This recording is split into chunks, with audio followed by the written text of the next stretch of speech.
Isso aí, galera, estamos com mais um Saia da Matrix na área. Hoje, gente, 5 de abril, um dia após o julgamento do habeas corpus do ex-presidente Lula no Supremo Tribunal Federal, o juiz Sérgio Moro de Curitiba decreta a prisão do ex-presidente. Ou seja, Lula pode ser preso a qualquer momento. O juiz Sérgio Moro deu como prazo para o ex-presidente Lula até amanhã, dia 5, para que ele se apresente na Polícia Federal de Curitiba para começar a cumprir a sua pena. Ontem, gente, eu acompanhei o julgamento do habeas corpus do Lula, que teve como resultado a não aceitação desse habeas corpus. Numa decisão apertada, o Supremo Tribunal Federal decidiu por 6-5 por não aceitar o habeas corpus do Lula. Até aí, gente, o que eu tenho para dizer para vocês é que não há nenhuma novidade. Nada do que já não era esperado aconteceu.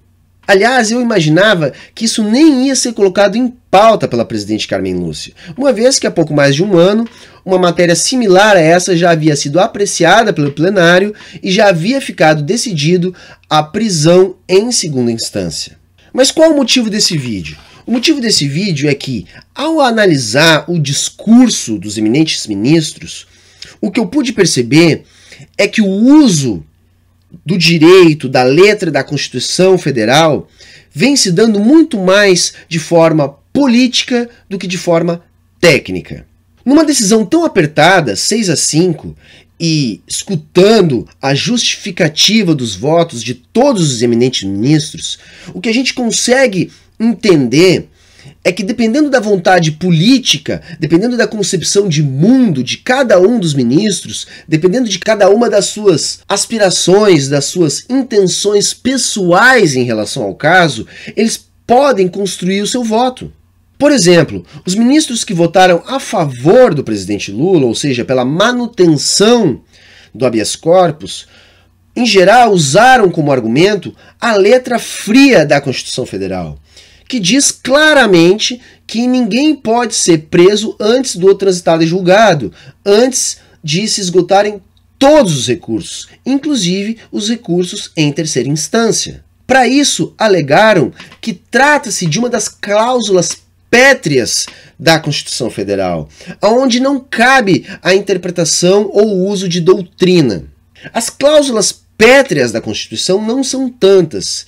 E para enquadrar esse caso da prisão em segunda instância como cláusula pétrea, aqueles que votaram a favor do habeas corpus utilizaram a letra da lei que fala das garantias individuais. Aí, ao esmiuçar essas garantias individuais, concluíram que o direito de livre defesa e presunção de inocência até o transitado em julgado é direito fundamental e, portanto, cláusula pétrea.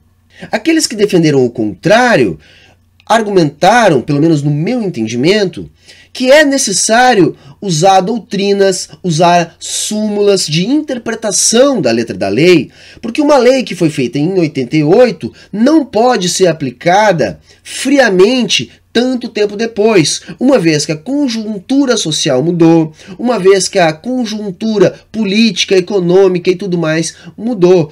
E é para isso, segundo os que votaram contra o habeas corpus, que o plenário do Supremo tem, vamos dizer assim, poder para tomar esse tipo de decisão. O que eu concluo de tudo isso? O que eu concluo é que toda a nossa democracia está na mão da concepção individual de 11 pessoas. Essas 11 pessoas, elas não se pautam friamente pela lei. O direito não é uma ciência exata, muito menos a interpretação da Constituição Federal e dos códigos de justiça. Todos os 11 ministros do STF têm a sua própria concepção de mundo. E aí eu não estou nem falando de teoria da conspiração, de que eles estão do lado A ou do lado B. Eventualmente, algum deles até pode estar do lado A ou do lado B. Mas eu me nego que isso seja um imperativo entre os ministros do STF. Eu acredito que ele tem muito mais ligado uma questão, primeiro, de classe, A concepção de mundo de cada um de nós é ligada ao meio em que nós estamos inseridos. Juízes do Supremo Tribunal Federal estão inseridos em determinado recorte de classe. Portanto, suas opiniões são condicionadas por essa realidade material, por essa superestrutura. Além disso, também há de se levar em considerações questões objetivas, específicas dos interesses de cada um dos ministros em relação a essa pauta. E não só em relação a essa pauta, mas em relação a todas as pautas que os ministros diariamente têm que formar um juízo lá no Supremo Tribunal Federal. Isso ficou muito claro, por exemplo, no voto do ministro Gilmar Mendes, que acabou sendo usado por parte um pouco mais ingênua da esquerda, onde dizendo que ele tinha sido muito lúcido, muito claro. Essa mesma parte da esquerda que meses atrás estava aplaudindo o ministro Barroso, que disse justamente o contrário do que disse o ministro Gilmar Mendes no caso do julgamento do habeas corpus do Lula. Por que eu estou dizendo isso?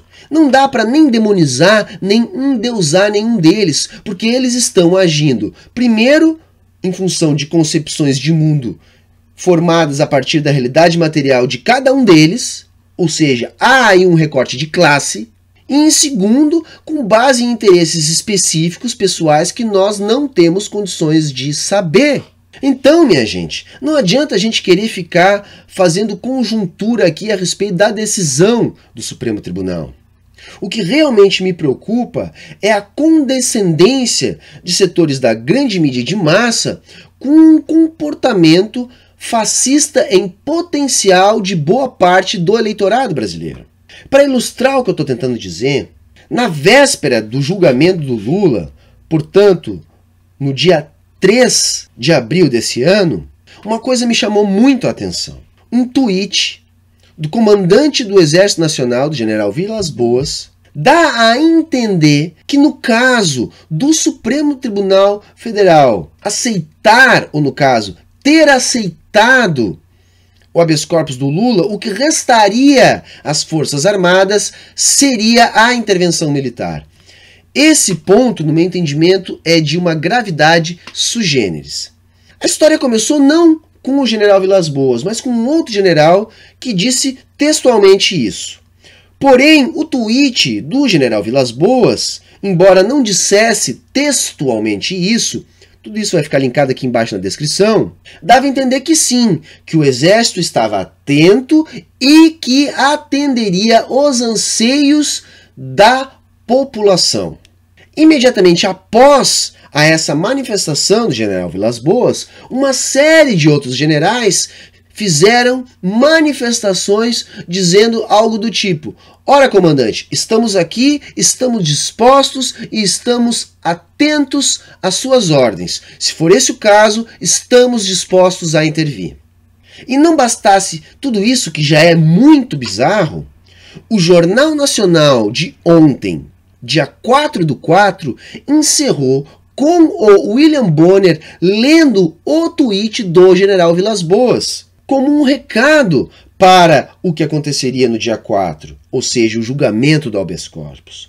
Como um recado, como uma forma de fazer pressão aos ministros do STF. Para quem vinha acompanhando os desdobramentos desse caso, já era esperado que a votação no STF fosse uma votação bastante apertada.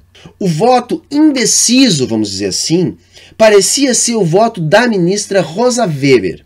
E essa declaração, tanto do general Vilas Boas como do William Bonner, pode sim ter influenciado o voto da ministra Rosa Weber, que acabou sendo o voto de Minerva, que acabou sendo o voto que definiu a prisão do Lula. Enquanto a ministra Rosa Weber votava, e olha que ela demorou muito tempo tergiversando, e demorou muito tempo até deixar claro qual seria o voto, todos nós que estávamos ali acompanhando a leitura do voto da ministra, ficamos muito apreensivos. Quando houve a definição, imediatamente os ministros Lewandowski e Marco Aurélio interpelaram a ministra. Porque o que ela alegou para negar o pedido de habeas corpus foi algo mais ou menos assim. Ela disse que a opinião pessoal dela seria contrária, ou seja, seria de defender o habeas corpus, porque, segundo o que ela mesma disse, a letra da Constituição Federal garante que a prisão ocorra somente após o transitado e julgado. Porém, ela diz que estava optando por um juízo diferente em virtude da decisão colegiada tomada há um pouco mais de um ano atrás. Nesse sentido, os ministros Lewandowski e Marco Aurélio Mello interpelaram ela dizendo o seguinte: ora, ministra, se essa é a justificativa do seu voto, não faz o menor sentido, porque então, uma vez que o colegiado tenha tomado uma decisão, essa decisão deve se manter a mesma para sempre. E segundo o que ela mesma disse, seria o pleno do STF o foro ideal para essas discussões e que caberia, sim, rever discussões, como muitos dos ministros leram nos seus votos. Aqueles defendendo habeas corpus, citando casos onde houve mudança do entendimento, e aqueles que queriam o contrário também lembrando casos onde também houve mudança de entendimento e mudança naquilo que serviu para estabelecer as tais súmulas. Durante essa parte do julgamento do habeas corpus, a ministra Carmen Lúcia também interpela para que a ministra Rosa Weber pudesse concluir o seu voto.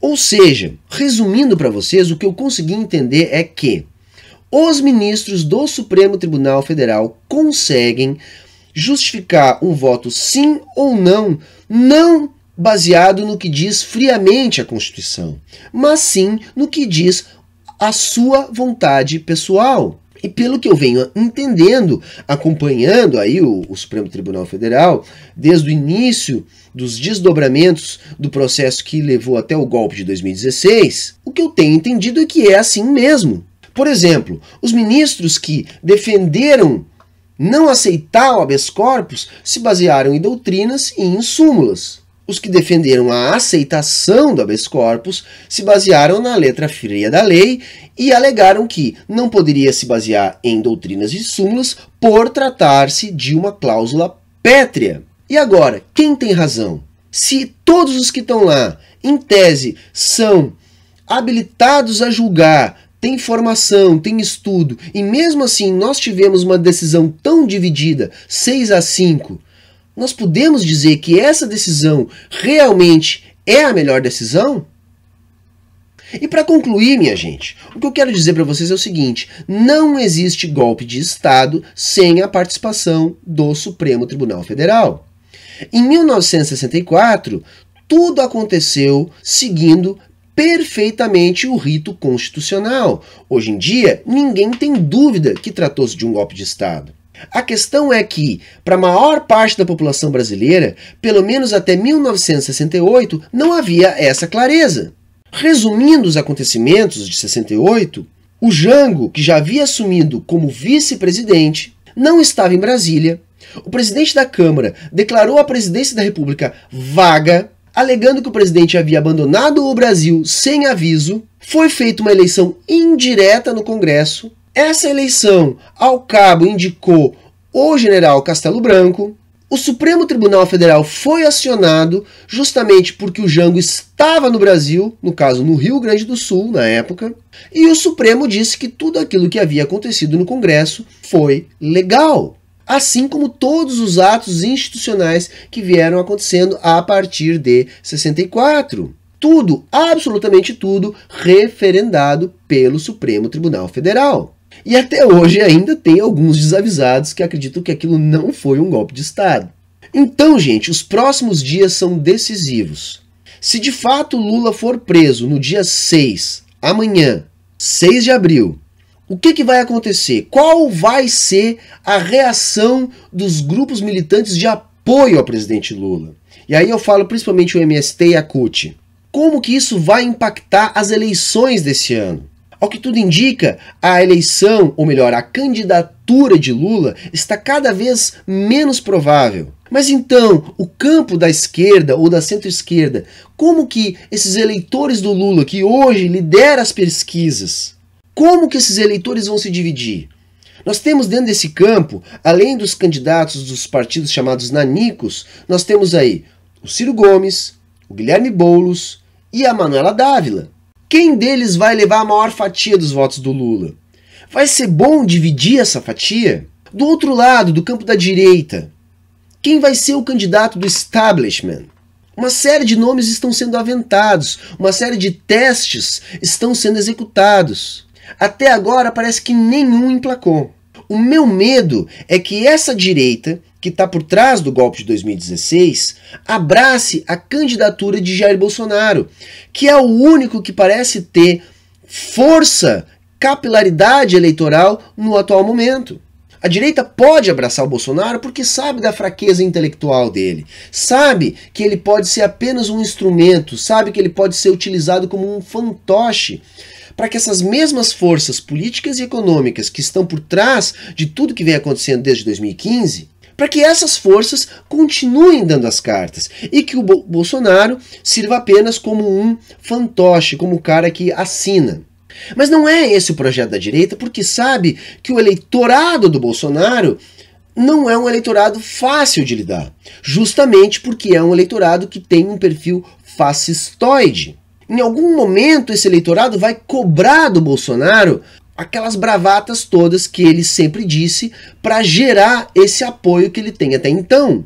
E aí eu não estou fazendo uma banalização do termo fascistoide ou fascista. Até porque eu não estou chamando essas pessoas de fascistas.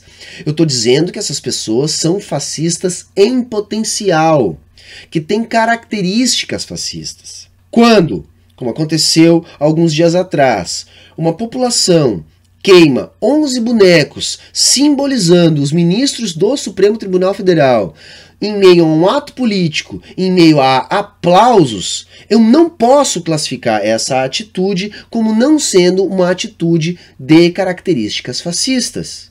Quando a população começa a dizer bandido bom é bandido morto, direitos humanos é coisa de esquerdista. Quando uma população começa a achar que é melhor amarrar uma pessoa num poste e fazer justiça com as próprias mãos, quando uma população identifica um inimigo em abstrato, como por exemplo as esquerdas, quando isso acontece, é sinal de que o fascismo vem se alastrando. E a gente tem que lembrar que o fascismo não nasce pronto. Na Itália, o fascismo nasceu como um Estado dentro do Estado, ou seja, os grupos fascistas começaram a contar com a condescendência do Estado, porque seriam os homens de bem defendendo a moral e os bons costumes. E eu estou vendo tudo isso acontecer no Brasil gradativamente. Então não é exagero e nem banalização do termo. O que eu estou querendo dizer é que cada vez mais temos mais pessoas assumindo características do fascismo. E que se nós não fizermos algo para interromper esse processo, nós podemos estar daqui a pouco diante de um Estado verdadeiramente fascista. Tá ok, galera? Muita água ainda vai passar por baixo dessa ponte. Os desdobramentos desses atos nos próximos dias são fundamentais. Há um risco, na minha opinião, de serem canceladas as eleições caso a tensão popular se agrave. Eu acho que uma eventual prisão do Lula, agora que parece evidente, pode aumentar essa tensão e o aumento dessa tensão pode gerar um estado de sítio e, se isso de fato acontecer, as eleições podem sim ser canceladas. Seria uma alternativa para esses grupos que organizaram esse golpe de Estado, no sentido de manter esse projeto que está sendo posto em prática desde 2016. É uma possibilidade remota? Ainda é, porém eu digo que a cada dia que passa ela se torna menos remota. Justamente pela dificuldade do campo da direita em emplacar um nome. Então, minha gente, muita atenção, porque as cartas ainda não estão totalmente na mesa. E os desdobramentos podem mudar radicalmente o resultado do que vai vir daqui para frente. Tá ok, galera? Quem gostou do vídeo, então, compartilha com os amigos, deixa o seu like. Se não é inscrito ainda no canal, se inscreve, clica no sininho para receber as notificações. E quem pode e tá afim, ajuda o Saia da Matrix a continuar pesquisando, a continuar produzindo, ajuda a gente lá no nosso Apoia-se. Também vai ficar linkado aqui embaixo, na descrição do vídeo, o endereço dos nossos mecenas. Tá ok, galera? Falou, valeu e Até a próxima!